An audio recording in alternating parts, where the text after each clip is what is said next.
오늘 함께 살펴볼 시편 80편은 이스라엘 백성이 끝이 보이지 않는 그 고난의 상황에서 하나님께 부르짖는 탄원시입니다.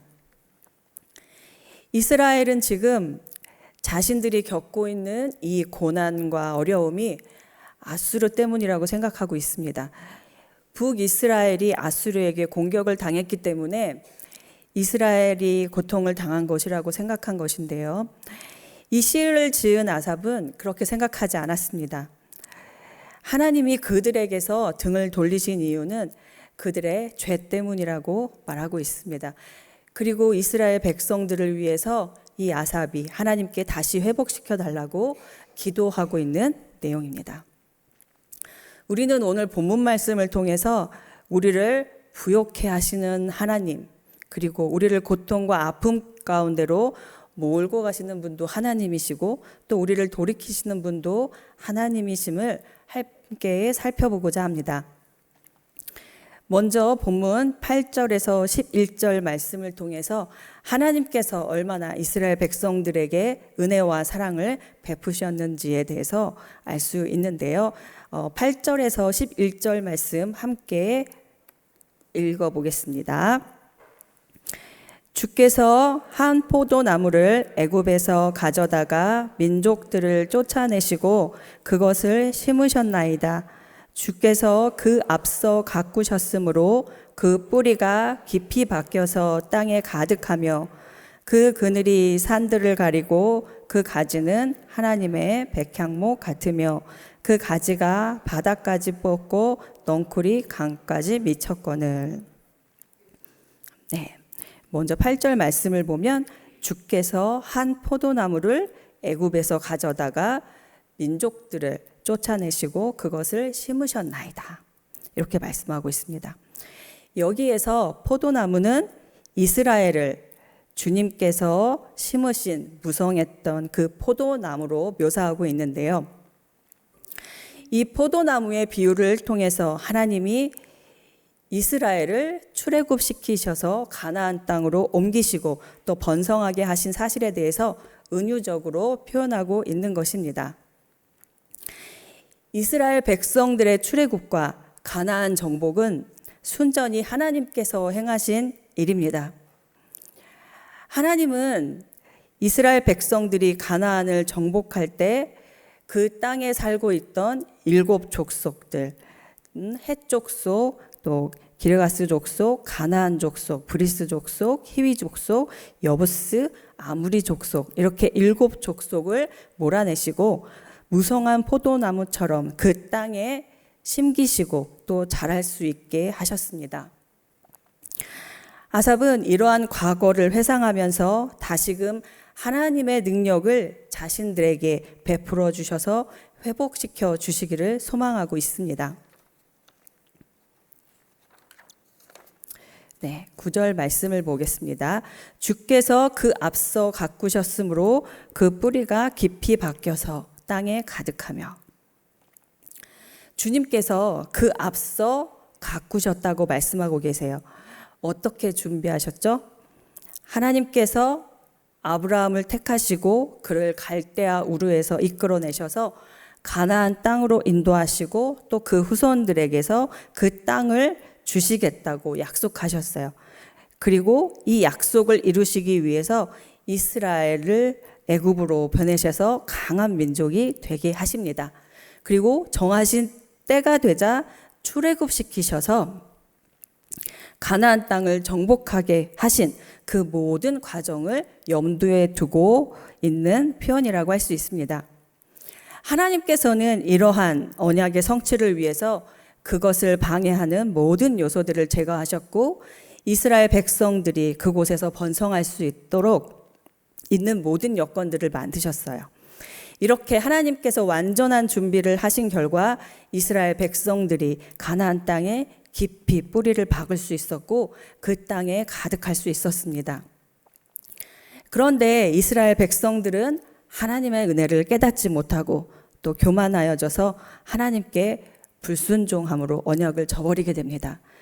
그래서 이 언약의 관계는 파괴되고 맙니다. 이것이 이스라엘이 아수르에게 멸망당하고 6절에 80편 6절에 나오는 말씀처럼 열방의 노략거리와 또 비웃음거리가 되었던 원인이 되기도 했습니다. 10절 또 그리고 11절 말씀을 보겠습니다. 그 그늘이 산들을 가리고 그 가지는 하나님의 백향목 같으며 그 가지가 바닥까지 뻗고 넝쿨이 강까지 미쳤거늘.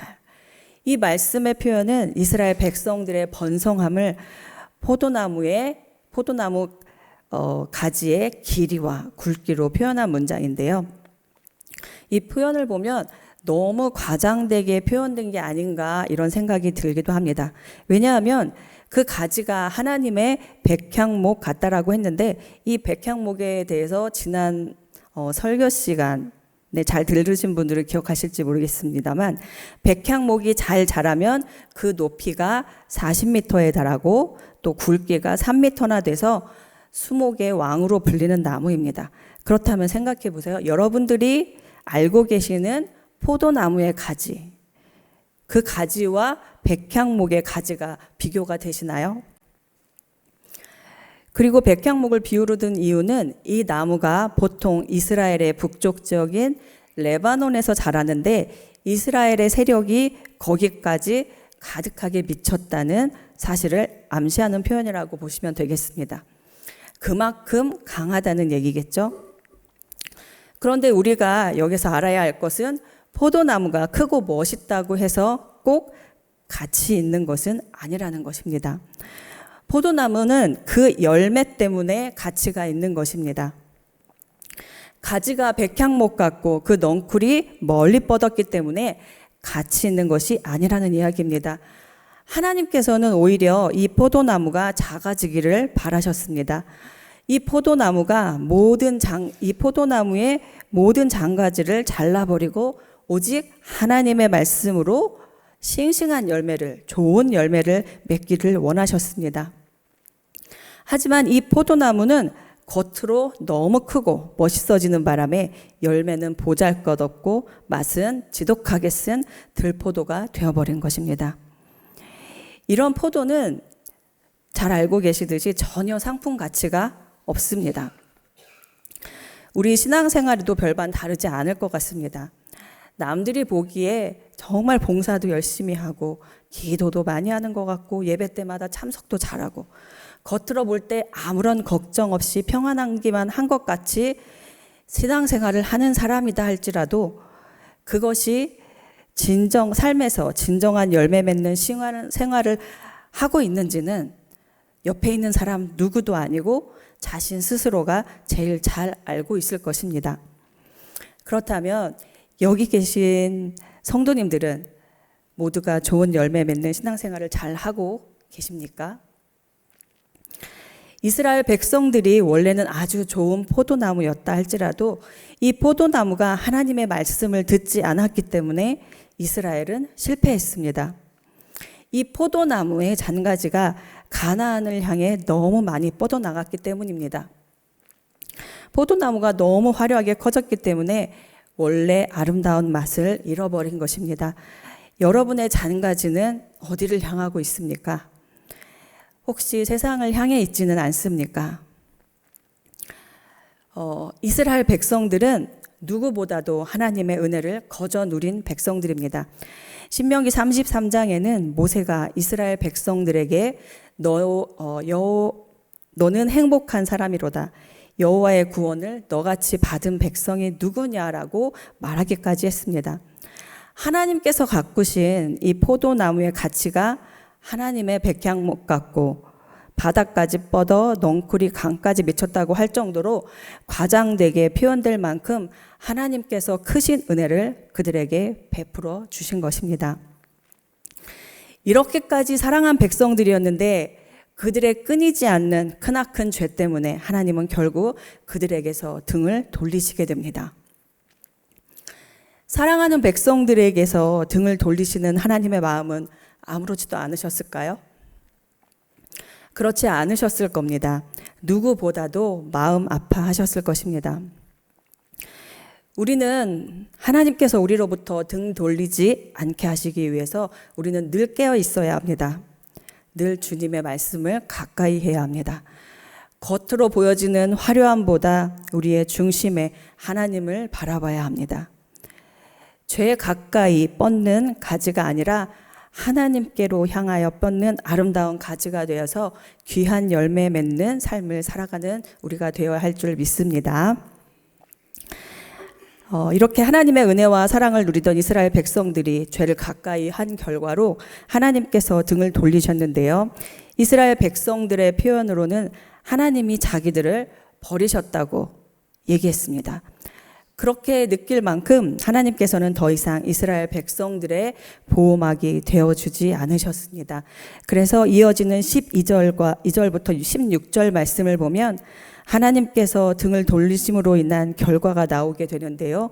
그 결과가 너무 처참해서 시인은 하나님께서 그 이스라엘 백성들을 도와주시기를 간절히 바라고 있습니다. 12절에서 16절 말씀, 16절까지 말씀 함께 보도록 하겠습니다. 읽도록 하겠습니다. 주께서 어찌하여 그 담을 허시사 길을 지나가는 모든 이들이 그것을 따게 하셨나이까. 숲속의 멧돼지들이 상해하며 들짐승들이 먹나이다.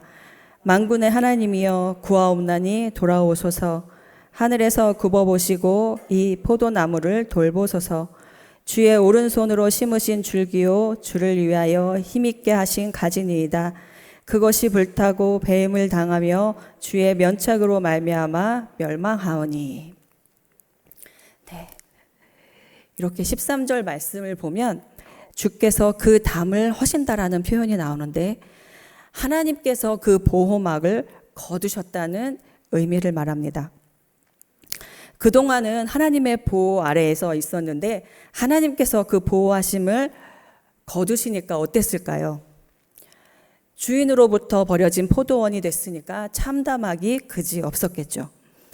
그 허물어진 경계 안으로 여러 이방 민족들이 침입해 들어옵니다.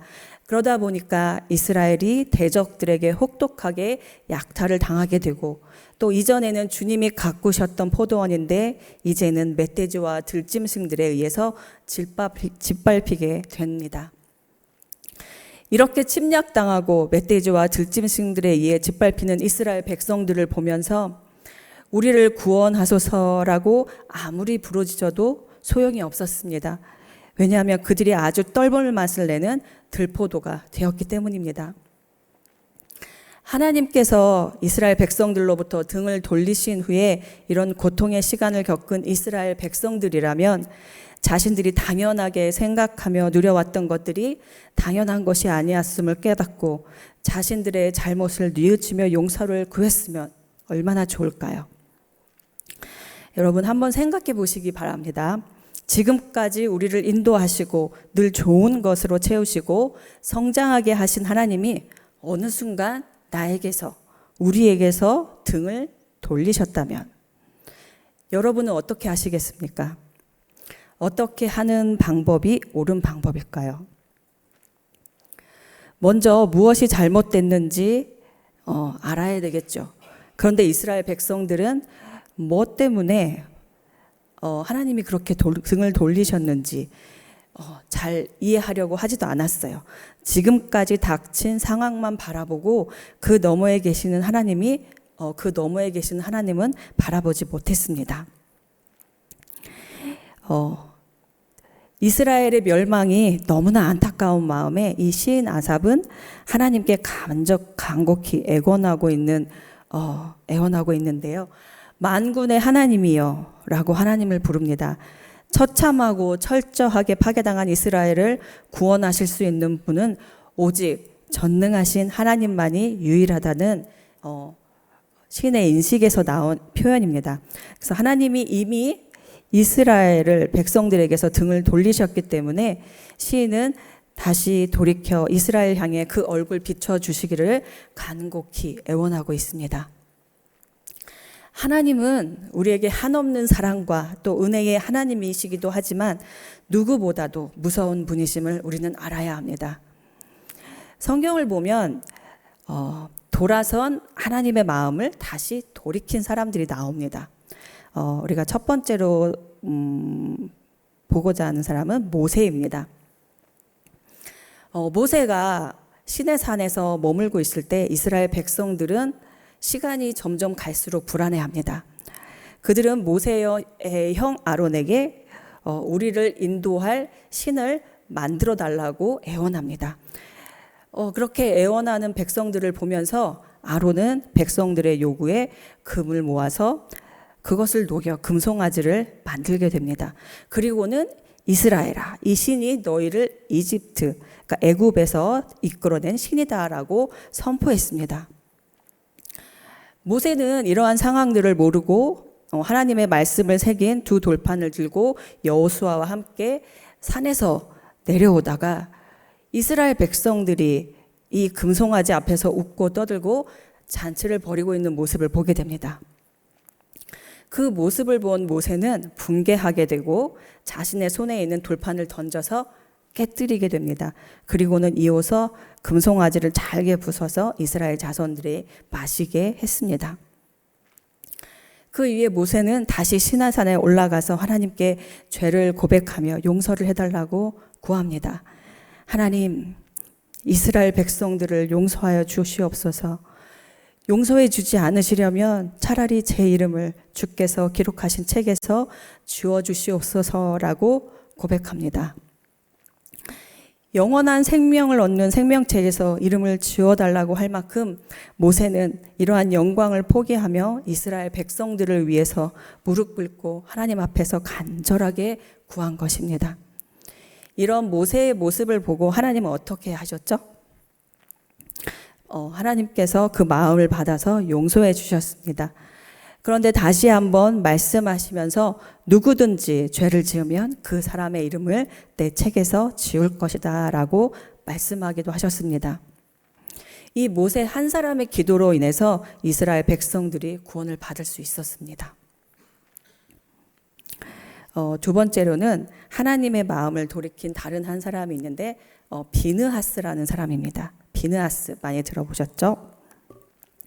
이스라엘이 시딤에 머물러 있을 때 그 백성들이 모압 여자들과 또 음행을 하고 그 여자들이 섬기는 우상에게까지 절을 하는 일이 벌어졌습니다. 이 백성들을 보고 하나님께서 화가 많이 나셨어요. 그래서 민수기 25장 10절 11절 말씀에 보면 여호와께서 모세에게 말씀하여 이르시되 제사장 아론의 손자 엘르아살의 아들 비느하스가 내 질투심으로 질투하여 이스라엘 자손 중에서 내 노를 돌이켜서 내 질투심으로 그들을 소멸하지 않게 하였도다. 아멘. 이렇게 나와 있는데 이걸 벌써 말씀드렸네요. 네, 비느하스가 하나님의 마음을 알고 대신해서 하나님의 화난 그 마음을 품고 사람들에게 행동으로 옮깁니다. 그래서 결국 하나님은 내 노를 돌이켜서 그들을 소멸하지 않겠다고 말씀하셨습니다. 점점 눈이 휘둥그레질 정도로 화려해져 가고 편리해져 가는 세상이지만 그 이면에는 어두운 죄악들이 들끓고 있습니다. 우리는 아삽이 그 포도나무를 돌보아 주소서라고 간구했던 것처럼 우리는 항상 지금 이 나라를 위해서 기도해야 하겠습니다. 또 우리 교회를 위해, 가정을 위해 기도해야 하겠습니다. 하나님께서 돌보아 주시옵소서. 이렇게 우리가 중보자가 되어야겠습니다. 그렇게 중보자가 되어서 기도할 때 하나님께서 모세와 비느하스의 기도를 들으시고 돌이키신 것처럼 우리 나라와 또 교회와 가정을 회복시켜 주실 줄 믿습니다. 마지막으로 17절에서 19절을 살펴보면 시인 아삽은 하나님께 찬양을 또 맹세하고 마지막까지 구원해 주실 것에 대해서 기도하고 있습니다. 17절에서 19절 말씀을 함께 읽겠습니다. 주의 오른쪽에 있는 자 곧 주를 위하여 힘있게 하신 인자에게 주의 손을 얹으소서. 그리하시면 우리가 주에게서 물러가지 아니하오리니 우리를 소생하게 하소서. 우리가 주의 이름을 부르리이다. 만군의 하나님 여호와여, 우리를 돌이켜 주시고 주의 얼굴의 광채를 우리에게 비추소서. 우리가 구원을 얻으리이다. 아멘. 주의 손을 얻는다는 것은 주의 권능을 위임한다는 의미로 해석할 수 있는데, 이스라엘이 당하는 고통은 이스라엘에게만 미치는 고통이 아니라 이스라엘 백성을 택하시고 그들을 사랑하시는 하나님께서도 동일하게 느끼시는 고통이라는 것입니다. 그래서 하나님 자신을 위하여 크신 권능을 이스라엘에게 다시금 베푸심으로 그들을 다시 힘있게 세워 대적에게서 벗어나게 해달라고 간구하고 있는 것입니다.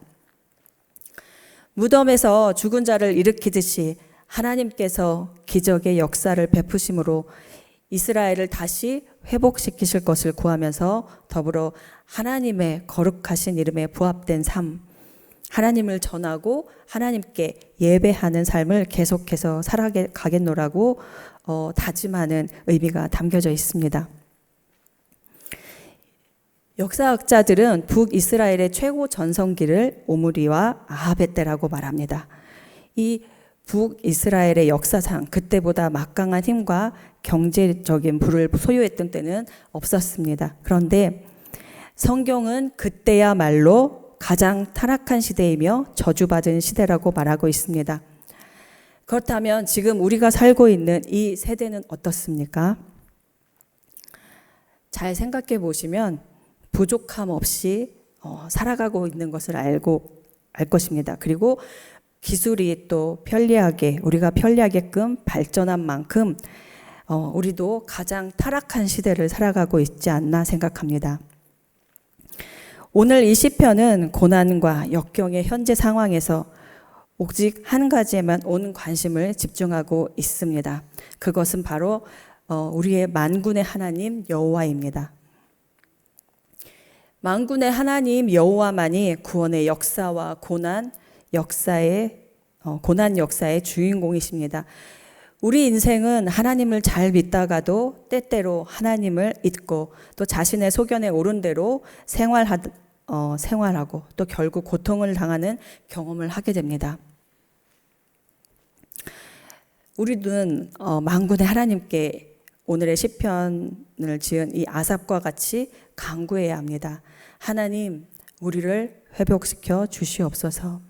이 땅과 이 백성들을 용서하여 주시옵소서. 온전한 회복이 우리 가운데 일어나게 하셔서 거룩하신 주님의 이름에 합당한 자들이 되게 하여 주시옵소서. 하나님을 예배함이 최고의 기쁨이고 은혜임을 아는 자들이 되게 하여 주시옵소서. 우리는 늘 간구해야 하겠습니다. 말씀을 맺겠습니다. 지난 주간에 있었던 뉴스 중에 제가 보고 놀랐던 뉴스가 하나 있습니다.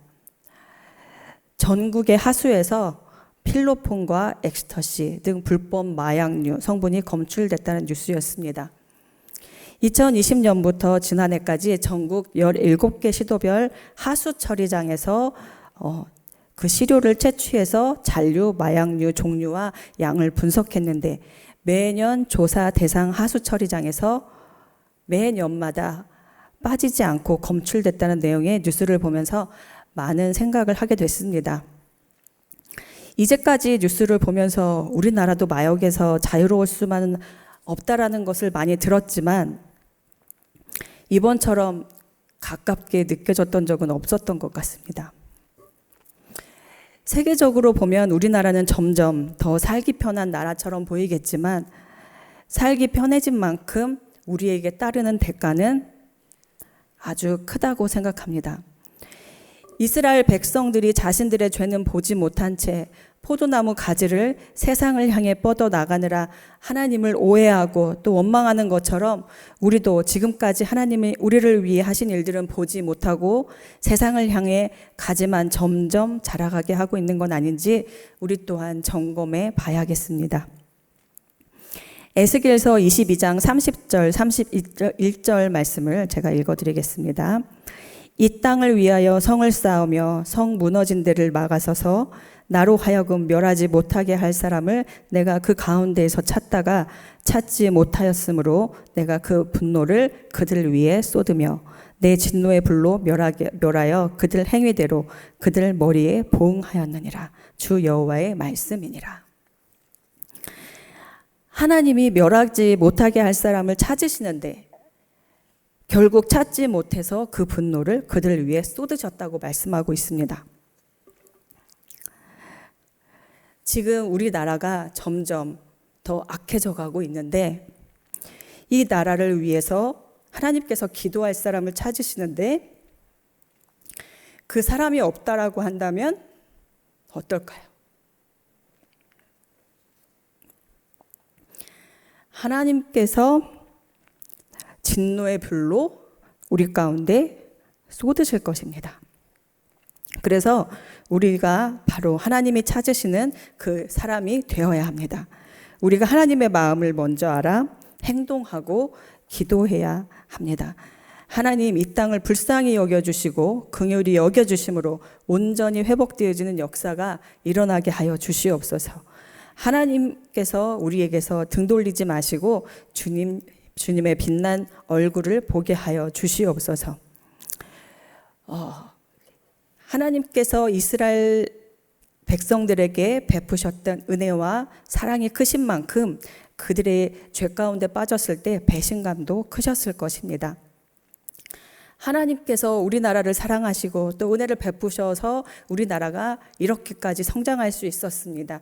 그런데 우리가 성장하는 것만, 좋은 것만 보고 이 뒷면에 있는 우리의 죄는 바라보지 못한다면 하나님은 더 힘들어 하실 것입니다. 그래서 우리 한 사람 한 사람이 하나님이 찾으시는 그 한 사람이 되어서 우리나라와 또 교회와 각 가정의 온전한 회복을 위해 항상 간절히 간구하는 저와 성도님들 되시기를 간절히 바라겠습니다.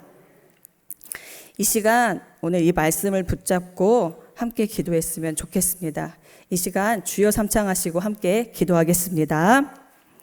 주여